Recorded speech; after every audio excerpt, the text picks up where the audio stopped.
O Homem Comum parte de uma ideia bem simples. O Carlos Nader ia para um posto de gasolina qualquer, pegar carona com um caminhoneiro qualquer. Lá na boleia do caminhão, ele ia começar a puxar assunto com o caminhoneiro e, de repente, ele ia engatar num papo meio metafísico, assim. Ia fazer perguntas do tipo: você não acha que a vida é absurda? Você não tem dúvida se às vezes está sonhando ou se isso que a gente está vivendo é real e tal? A ideia claramente não deu certo.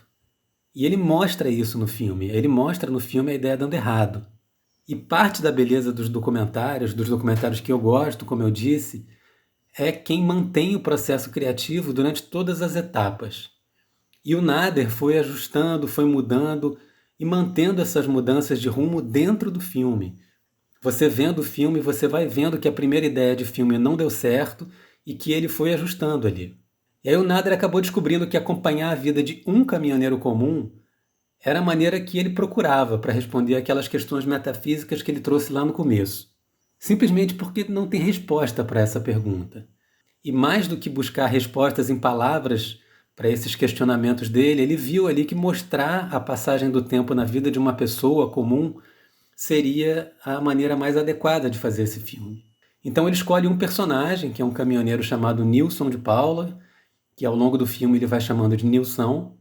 E o Nader disse que ele escolheu o Nilson porque ele era o único cujos olhos brilhavam quando estava diante de uma câmera. De certa maneira, o Nilson pedia para ser filmado. E é engraçado que O Homem Comum foi feito ao longo de 20 anos. Ele acompanha o envelhecimento do Nilson, a morte da sua esposa, o crescimento da sua filha e vai percorrendo esses caminhos imprevisíveis que a vida de uma pessoa comum sempre toma. Mas o Nader faz isso de uma maneira muito original.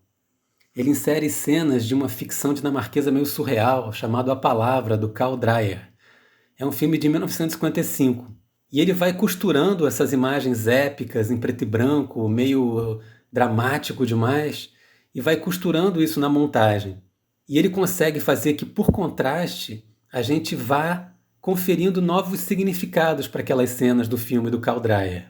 A religiosidade, a passagem do tempo, a memória, o destino, o acaso, as relações familiares, os sentimentos que ficam guardados e a morte, tudo isso fica entranhado de uma maneira indireta em cada sequência.